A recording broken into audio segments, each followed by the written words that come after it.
সৎগ্রন্থ পাঠ করছিলাম ধারাবাহিকভাবে। শ্রী সত্যেন্দ্রনাথ মজুমদারের বিবেকানন্দ চরিত। এই পুস্তকের যুগ প্রবর্তক বিবেকানন্দ। আজকে পর্ব 183 পাঠ করছি। পাশ্চাত্য দেশে তিনি বিশ্ব মানবের কল্যাণের জন্য সার্বভৌমিক ধর্মের শাশ্বত সত্য প্রচার করিয়াছিলেন, আর ভারতে ফিরিয়া তিনি আমাদের জরাজীর্ণ সভ্যতা, সমাজ ও প্রাণহীন ধর্মাচরণের গতানুগতিকতাকে অতি নির্মম আঘাত করিলেন।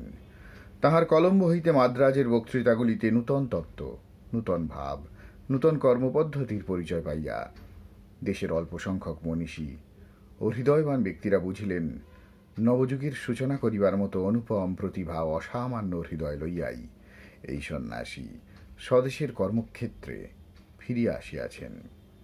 একটা জাতির গতানুগতিক চিন্তা ও কর্মকে যিনি ভাঙ্গিতে পারেন এবং ভাঙ্গিয়া গড়িতে পারেন, সেই যুগ প্রবর্তক আচার্য স্পষ্ট ভাষায় বলিলেন, প্রায় শতাব্দীকাল ধরিয়া আমাদের দেশ সমাজ সংস্কারকগণ তাহাদের নানাবিধ সমাজ সংস্কার সম্বন্ধীয় প্রস্তাবে আচ্ছন্ন হইয়াছে।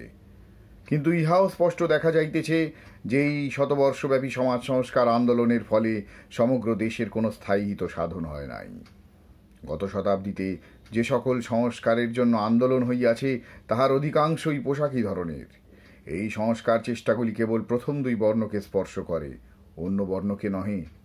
সংস্কার করিতে হইলে উপর উপর দেখিলে চলিবে না, ভিতরে প্রবেশ করিতে হইবে, মূল দেশ পর্যন্ত যাইতে হইবে।